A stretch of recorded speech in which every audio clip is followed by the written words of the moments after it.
ओम शांति। मधुबन घर से हम ब्राह्मणों के लिए जून मास का विशेष पुरुषार्थ आया। याद की विधि और धन की वृद्धि साथ साथ करने वाले कर्मयोगी बनो, जिसके लिए बाबा कहते, बच्चे अब स्थूल कर्म योगी की स्टेज में परिवर्तन करो। आप सिर्फ कर्म करने वाले नहीं हो, कर्मयोगी हो। इसके लिए हर कर्म में सदा निमित्त मात्र का मंत्र व करनहार की स्मृति का संकल्प याद रहे। करावनहार भूले नहीं, इससे सदा निर्माण ही निर्माण करते रहेंगे। कोई भी कार्य करते यही स्मृति रहे कि यह कार्य ईश्वरीय सेवार्थ है, तो सदा हल्के बन खुशी खुशी से कर्म करने से कर्म योगी सहज योगी बन जाएंगे। कर्म योगी बनने के लिए 1 जून से 10 जून तक के बाबा के विशेष इशारों का मनन हमने इससे पहले वीडियो में किया। अब 11 जून को बाबा ने इशारा दिया। बाबा कहते कर्म योगी व सहज राजयोगी का हर संकल्प बाप के स्नेह के वाइब्रेशंस फैलाने वाला हुआ। जैसे जड़ चित्र शांति के अल्पकाल के सुख के वाइब्रेशंस अब तक भी आत्माओं को देने का कार्य कर रहे हैं, ऐसे आप चैतन्य रूप में संकल्प द्वारा, वाणी द्वारा, कर्म द्वारा विश्व में सदा सुख शांति बाप के स्नेह के वाइब्रेशंस फैलाने का कर्तव्य करो। यही है कर्मयोगी, अर्थात बाबा अंतिम समय की सेवा बताते। संकल्पों द्वारा सुख शांति और बाप के वाइब्रेशंस फैलाने की सेवा करना है, क्योंकि सबसे ज्यादा आवश्यकता आज है सुख शांति की। तो हम चैतन्य देवीय मूर्तियों का यही कर्तव्य है कि हर आत्मा तक ईश्वरीय वाइब्रेशंस जाएं, सुख शांति की सकाश जाए। ऐसे ही 12 जून को बाबा ने इशारा दिया। जैसे साइंस का यंत्र गर्मी या सर्दी का वायुमंडल बना देता है, ऐसे आप मास्टर सर्वशक्तिवान आत्माएं अपने साइलेंस अर्थात याद की शक्ति से, अपने लगन की स्थिति द्वारा जो भी वायुमंडल या वाइब्रेशंस फैलाना चाहो वह फैला सकते हो। इसके लिए प्रैक्टिस करो। अपने निजी स्वधर्म में स्थित हो, सुख शांति व शक्ति का वायुमंडल बना दो। उस वायुमंडल में जो भी आत्मा आए वह महसूस करे कि यहां बहुत सुख शांति व शक्ति प्राप्त हो रही है। अर्थात जितना हो सके अंतर्मुखी होना, स्वधर्म में टिकना, शांत स्वरूप आत्मा के स्वमान की सीट पर सेट रहना। बाबा कहते आप बच्चों की याद ही सेवा का आधार है। जितना आप स्व स्थिति में स्थित होकर शांति के सागर, शक्ति के सागर, सुख के सागर पिता परमात्मा को याद करेंगे, उतने स्वतः और सहज आत्माओं को वाइब्रेशंस प्राप्त होते रहेंगे। ऐसे ही 13 जून को बाबा ने इशारा दिया। आप सबको अपनी प्राप्ति के आधार से, याद के आधार से अनुभवी बनकर दूसरों को अनुभव कराना, यही है वास्तविक सहज राजयोग या कर्मयोग की परिभाषा। स्वयं प्रति शांति या शक्ति का अनुभव किया।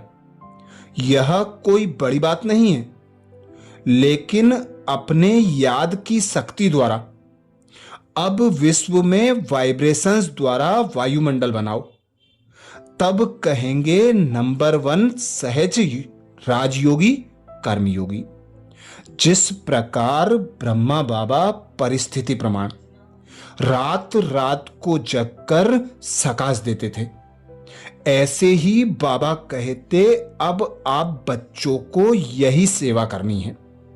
संकल्पों द्वारा विश्व में वायुमंडल बनाना है, सुख शांति के वाइब्रेशंस फैलाने हैं।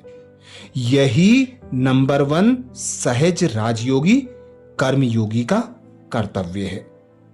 14 जून को बाबा ने इशारा किया, कर्म करते हुए बार बार अटेंशन दो कि बाप की याद और सेवा में तत्पर हैं। याद यह सदा यह शब्द याद रखो कि हर कर्मेंद्रियों द्वारा बाप की याद की स्मृति दिलाने की सेवा करनी है। हर संकल्प द्वारा विश्व कल्याण का अर्थात लाइट हाउस का कर्तव्य करना है। हर सेकेंड की पावरफुल वृत्ति द्वारा चारों ओर पावरफुल वाइब्रेशंस फैलाना है। हर कर्म द्वारा हर आत्मा को कर्मयोगी भाव का वरदान देना है। हर कदम में स्वयं प्रति पद्मों की कमाई जमा करना है। संकल्प, समय, वृत्ति और कर्म चारों को सेवा प्रति लगाना है।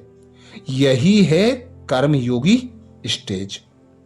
अर्थात बार बार अटेंशन रखना है कि बाबा की याद और यज्ञ की सेवा में हम निमित्त हैं। हमारे अंतिम ब्राह्मण जन्म का यही श्रेष्ठ कर्तव्य है।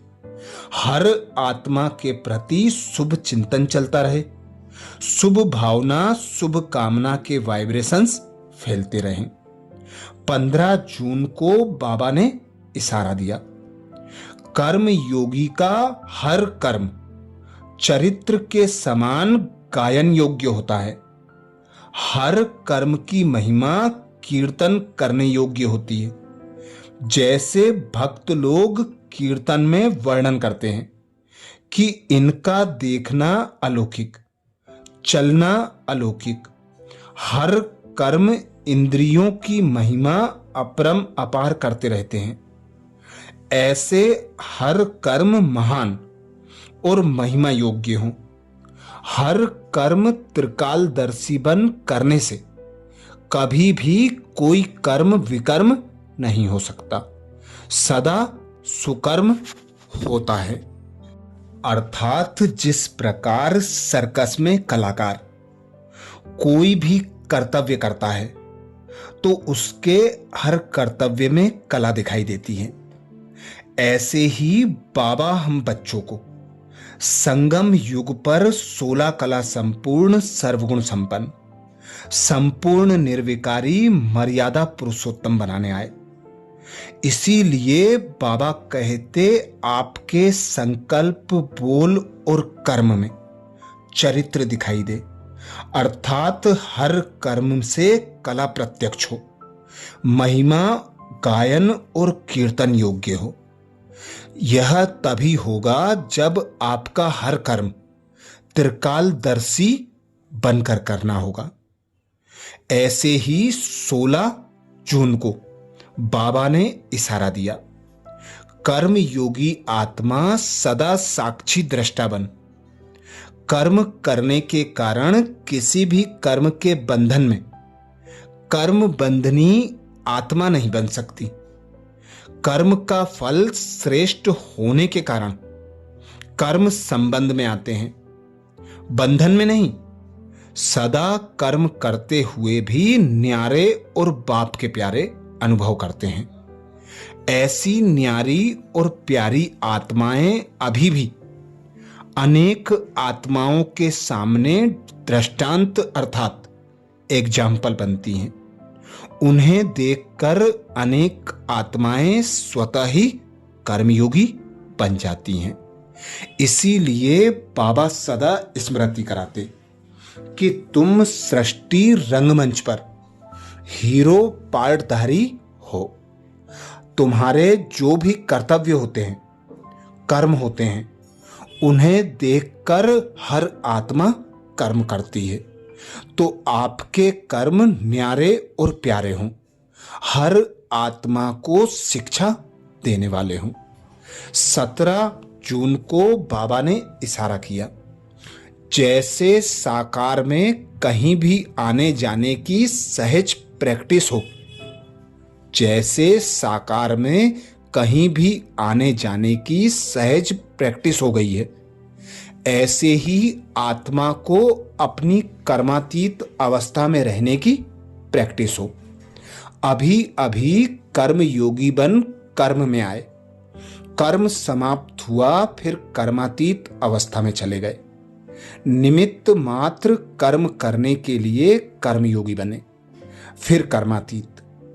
इसके लिए स्वयं को ट्रस्टी समझकर डबल लाइट रहो। जैसे कर्म में आना स्वाभाविक हो गया है, वैसे कर्मातीत होना भी स्वाभाविक हो जाए। अर्थात हम बच्चों को 3 स्वरूप की बाबा स्मृति कराते, साकार, आकार और निराकार। साकारी, आकारी और निराकारी स्वरूप का अभ्यास निरंतर चलता रहे। यही अभ्यास कर्मातीत कर्मयोगी स्टेज को प्रत्यक्ष करेगा। 18 जून को बाबा ने इशारा दिया, लास्ट आते भी फास्ट जाने का सहज साधन है। सदा कर्मयोगी बनकर रहना, कर्म भी करो और याद में भी रहो। कर्म में इतना बिजी ना हो जाओ, अपना ओरिजिनल स्वरूप भी विस्मृति में आ जाए। अपनी आत्मिक स्थिति में रहकर शरीर का आधार लो। कर्मेंद्रियों से कर्म कराया, कर्म पूरा हुआ, न्यारे हो गए। यही कर्मयोगी स्टेज सहज कर्मातीत बना देगी। जब चाहे कर्म में आए और जब चाहे न्यारे हो जाएं। ऐसे हमारे मन बुद्धि का नेचुरल नेचर हो जाए। सदा मन बुद्धि बाबा पर एकाग्र रहे। कर्म करते भी कर्म के बंधन में बंधायमान ना हो। 19 जून को बाबा ने इशारा दिया, जैसे शरीर और आत्मा दोनों कंबाइंड होकर कर्म करते हैं, ऐसे कर्म और योग दोनों कंबाइंड रहे। कर्म करते याद ना भूले और याद में रहते कर्म ना भूले। आपका टाइटल है कर्मयोगी। कर्म करते याद में रहने वाले सदा न्यारे और प्यारे होंगे, हल्के होंगे। किसी भी कर्म में बोझ अनुभव नहीं करेंगे। कर्म योगी को ही दूसरे शब्दों में कमल पुष्प कहा जाता है। उनके ऊपर कभी किसी भी प्रकार का कीचड़ अर्थात माया का वाइब्रेशंस टच नहीं कर सकता। 20 जून को बाबा ने इशारा दिया, फरिश्तों की दुनिया में रहकर इस साकार दुनिया में कर्म करने के लिए आओ। कर्म किया, कर्मयोगी बने, फिर फरिश्ते बन जाओ। यही अभ्यास करते रहो। सदा यही स्मृति रहे, मैं फरिश्तों की दुनिया में रहने वाला अव्यक्त फरिश्ता, फर्श निवासी नहीं, अर्श निवासी। फरिश्ता अर्थात इस विकारी दुनिया अर्थात विकारी दृष्टि वृत्ति से परे रहने वाला, अर्थात सदा 5 तत्वों से न्यारेपन की अनुभूति होती रहे। जैसे कर्म करना है, कर्मेंद्रियों का आधार लिया, कर्म किया और न्यारे हो गए। यही अभ्यास सहज और स्वतः कर्मातीत कर्मयोगी बना देगा। अच्छा, अब 21 से 30 जून तक के लिए अगले वीडियो में फिर मनन करेंगे। ओम शांति।